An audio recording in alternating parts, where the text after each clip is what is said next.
4 பாவங்கள் வறுமையை கொண்டு வரும், பொருளாதாரத்தை இல்லாமல் செய்துவிடும், ஒரு நெருக்கடியான வாழ்க்கை முறையை உருவாக்கிவிடும் என்பதை ஹதீதுகளை குர்ஆனை ஆய்வுக்குட்படுத்திய நல்லறிஞர்கள் பதிவு செய்து வைத்திருக்கிறார்கள். அல்லாஹு தஆலா அல் குர்ஆனிலே சொல்கிற பொழுது, வமா அஸாபக்கும் மின் முஸீபா, ஏதாவது முசீபத்துக்கள் உங்களுக்கு பீடித்தால் வருவதாக இருந்தால், ஃபபிமா கஸபத் ஐதீக்கும், உங்களுடைய கரங்களால் அது சம்பாதித்தவைகளாகவே இருக்கும் என்று அல்லாஹு தஆலா சொல்கிறான். ஏதாவது எங்கட லைஃப்ல வறுமையோ இன்னொரு விடயங்களோ எங்கட தவறுகள் அதற்கு காரணமாக இருந்திருக்கும் என்பதை அல்லாஹு தஆலா சொல்லி காட்டுகிறான். இந்த வறுமையை கொண்டு வர்றதுல முதலாவது முக்கியமானது அறிஞர்கள் பதிவு செய்கிற ஒரு விஷயம் விபச்சாரம், ஜினா. அல்லாஹு தஆலா அல் குர்ஆனிலே சொல்கிறான், வலா தக்ரபுஸ் ஜினா, விபச்சாரத்தின்பால் நெருங்கவே வேண்டாம் என்று சொல்கிறான். இன்னஹு கான ஃபாஹிஷத்தன் வஸாஅ சபீலா, நிச்சயமாக விபச்சாரம் மானக்கேடானது என்பதோடு அல்லாஹு தஆலா நிறுத்தி விடாமல் தொடர்ந்து சொல்கிறான், தீய வழியாகவும் அது இருக்கிறது அப்படி என்று சொல்கிறான். தீய வழியாகவும் அது இருக்கிறது அப்படி என்று அல்லாஹு தஆலா அல் குர்ஆனில் சொல்லுவதை பார்க்கிறோம். எனவே விபச்சாரத்தில் ஒருத்தர் ஹலாலாக தண்ட மனைவி இருக்குது, அப்படி இருக்கிற பொழுது ஹராமான ஒரு வழியை அவர் தேட முற்படுகிற நேரத்தில் குடும்பத்தில் நிறைய புதிய புதிய பிரச்சனைகளை அவர் எதிர்கொள்வார். அவர் பல ரகசியங்களை பேண வேண்டிய சூழலுக்கு அவர் தள்ளப்படுவார். அதனால குடும்ப வாழ்க்கையில நிறைய முரண்பாடு வரும்.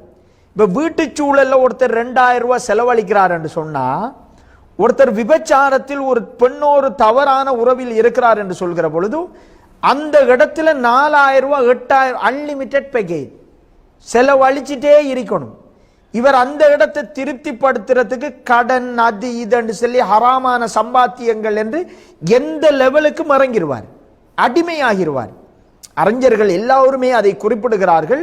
ஒரு பரக்கத்தை இல்லாமல் செய்து மோசமான ஒரு இடத்துக்கு கொண்டு வந்து சேர்க்கும். அல்லாஹ்வே சொல்கிறான், மானக்கேடானது என்பதோடு நிறுத்தி விடாமல் அது வந்துட்டு தீய வழியாகவும் இருக்கிறது. கேடுகட்ட பல வழிகளை அது கொண்டு வரும். ஒன்று உடலியல் ரீதியானது, புதிய புதிய வகையான நோய்கள் அல்லாஹ் பாதுகாக்க வேண்டும், அந்த மாதிரி வரும். இன்னும் ஒன்று பல மேலதிக செலவுகளை உருவாக்கும், குடும்ப வாழ்க்கையில் நிம்மதி இல்லாத ஒரு சூழலை உருவாக்கும், வறுமையை பெரிய அளவில் கொண்டு வந்துவிடும் என்று அல் குர்ஆனில் அல்லாஹு தஆலா பொதுவாக சொல்கிறான். அறிஞர்கள் பலருடைய வாழ்க்கையை ஆய்வுக்குட்படுத்தி சலபுகளுடைய கருத்துக்களை வைத்து இந்த கருத்தை பதிவு செய்வதை பார்க்கிறோம். எனவே விபச்சாரம் என்பது பரக்கத்தை இல்லாமல் ஆக்கிவிடும். அல்லாஹு தஆலா இந்த பாவத்தில் இருந்து, இதற்கான சூழ்நிலைகளில் இருந்தும் எங்களை அல்லாஹு தஆலா பாதுகாக்க வேண்டும். இரண்டாவது ஒரு விடயம், அதாவது இரண்டாவது முக்கியமான வறுமையை பரக்கத்தை இல்லாமல் செய்கிற ஒரு அம்சம், அளவை நிறுவைகளில் மோசடி செய்தல். இதை பெரும்பாலும் வியாபாரிகளோட மட்டும் நம்ம சுருக்கி கொள்றோம். பேச்சுக்கள்ல நியாயம் இல்லாமல் கூடுதல் குறை வச்சு பேசுறது, உறவாடுகிற பொழுது அந்த மாதிரி நடந்து கொள்றது. அல்லாஹு தஆலா அல் குர்ஆன்ல சொல்றான், வைலுல் லில் முத்தஃபிஃபீன், அளவை நிறுவைகளில் மோசடி செய்பவர்களுக்கு கேடுதான் என்று சொல்கிறான். அவர்கள் மக்கள்கிட்ட இருந்து வாங்குற பொழுது நிறைவாக வாங்குறாங்க, இவங்க மக்களுக்கு கொடுக்கிற பொழுது என்ன பண்றாங்க, குறைவாக கொடுக்கிறாங்க. அல்லாஹ் தொடர்ந்து சொல்கிறான், அலா யதுன்னு உலாயிக அன்னஹும் மபஊஸூன், அவர்கள் எழுப்பப்பட மாட்டார்கள் என்று எண்ணிக்கொண்டிருக்கிறார்களா? அல்லாஹ் அவங்களை எழுப்புவான், கேள்வி கணக்கு இருக்கிறது என்று அல்லாஹு தஆலா சொல்கிறான். அளவை நிறுவையில் மோசடி செய்பவர்களுக்கு கேடுதான் என்று சொல்றான் அல்லாஹு தஆலா. கேடு என்று அல்லாஹு தஆலா சொன்ன ஒருவர் வெற்றி பெற முடியுமா? உயரலாமா? முன்னாடி வரலாமா? அல்லாஹ்வே சொல்கிறான் கேடு அப்படி என்று. இவர் நினைக்கலாம் 5 ரூபா கூட எடுத்துட்டோம், 10 ரூபா கூட எடுத்துட்டோம், ஒரு 150 ரூபா லாபம் எடுத்துட்டோம், ஏதோ ஒன்று. ரசூலுல்லாஹி ஸல்லல்லாஹு அலைஹி வஸல்லம் அவர்கள் சந்தைக்கு போறாங்க. போகிற பொழுது ஒருத்தர் தானியங்கள் விற்பனை செய்து கொண்டிருக்கிறாரு. அந்த தானியத்துள்ளே கையை போட்டு பார்க்கறாங்க, ஈரமா இருக்குது, மேல காஞ்சி இருக்குது. அல்லாஹ்வுடைய தூதர் கேட்கிறாங்க, இது என்ன ஈரம் என்று சொல்லி. அவர் ஈரம் பட்டுட்டு அப்படிங்கிற செய்தியை சொல்றாங்க. அல்லாஹ்வுடைய தூதர் சொல்கிறார்கள், ஏன் ஈரம் பட்டதை வெளியே வச்சிருக்கலாமே, விற்க கூடாதுன்னு சொல்லல, மக்களுக்கு தெரிகிற மாதிரி வச்சிருக்கலாமே என்று சொல்றாங்க. சொல்லிட்டு சொல்றாங்க, மன் கஷனா ஃபலைஸ மின்னா, யார் மோசடி செய்கிறாரோ அவர்கள் எங்களை சார்ந்தவர்கள் அல்ல என்று அல்லாஹ்வுடைய தூதர் சொல்கிறார்கள். அல்லாஹ்வுடைய தூதர் தூக்கி எறிந்தவர்கள் தான் அளவை நிறுவையில் மோசடி செய்பவர்கள், வியாபாரத்தில் ஏமாத்து செய்பவர்கள், மோசமான முறையில் சம்பாத்தியங்களை இலாபங்களை பெற்றுக்கொள்ள வேண்டும் என்று ஆசைப்படுபவர்கள். அல்லாஹு தாலா சொல்கிறான், அல்லாஹ்வுடைய தூதர் சொல்கிறார்கள், அல்லாஹு தாலா சொல்கிறான் கேடு அவர்களுக்கு என்று. அல்லாஹ்வுடைய தூதர் எங்களை சார்ந்தவர்கள் அல்ல என்று ஒதுக்கி விடுகிறார்கள். எனவே மோசடி செய்பவர்கள் அளவை நிறுவைகளிலோ வியாபாரத்திலோ மோசமாக நடந்து கொள்பவர்களுக்கு பரக்கத்தே இருக்க மாட்டாது. மூன்றாவது பாவம், பரக்கத்தில்லாமல் வறுமையான ஒரு நிலைமைக்கு நாங்க தள்ளப்படுறதுக்கான ஒரு மூன்றாவது பெரிய ஒரு பாவம் ஜகாத்து கொடுக்காம இருக்கிறது.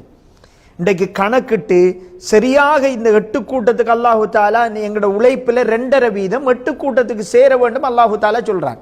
அது நமக்கு சொந்தமானதல்ல, அது வேறொரு டீம் பணம், எங்களூடாக அது போகணும் என்று அல்லாஹு தாலா நிதியாக்கி நிர்ணயிச்சு வச்சிருக்கிறான்.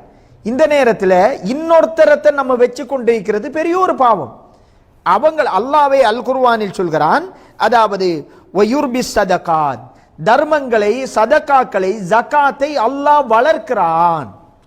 யார் ஜகாத்தை பேணி கொடுக்கிறாரோ, சதகாக்களை நல்ல முறையில் செய்கிறாரோ, அவருடைய சதகாக்களை ஜகாத்தை அல்லாஹ் வளர்க்கிறான். அப்ப பரக்கத் நிறைய வரும், வசதி வாய்ப்புகள் நிறைய வரும். ஆனா இன்றைக்கு சமூகத்துல இதை கணக்கிட்டு சரியாக கொடுப்பவர்கள் அரிதிலும் அரிது. அப்படி கொடுக்காம இருக்கிற பொழுது ஜகாத்தை யார் தவிர்ந்து கொண்டு பிடிச்சு வச்சு கொள்றாங்களோ, ஆயிஷா நாயக் அல்லாஹ்வுடைய தூதர் சொன்னார்கள், ஆயிஷாவை கைகளை இறுக்கமாக வைத்து விடாதே, வெச்சா அல்லாவும் அவன் பிடித்து விடுவான், இறுக்கி விடுவான் என்று ஆயிஷா நாயக் அல்லாஹ்வுடைய தூதர் சொல்கிறார்கள். எனவே ஜகாத்து கொடுப்பது என்பது நல்ல வசதி வாய்ப்புகள் வரும். ஜகாத்து கொடுக்காம விட்டா வறுமையை நிச்சயம் அல்லாஹு தாலா கொண்டு வருவான் என்பதை புரிய வேண்டும். நான்காவது ஒரு பாவம், ஒரு மிக முக்கியமான ஒரு தவறு, எங்களுக்கு மத்தியில வறுமையை கொண்டு வரக்கூடிய பெரிய ஒரு தவறு, சமகாலத்தில் பெரிய அளவில் யாருமே கண்டுகொள்ளாம நடந்துக்கிறது வட்டி.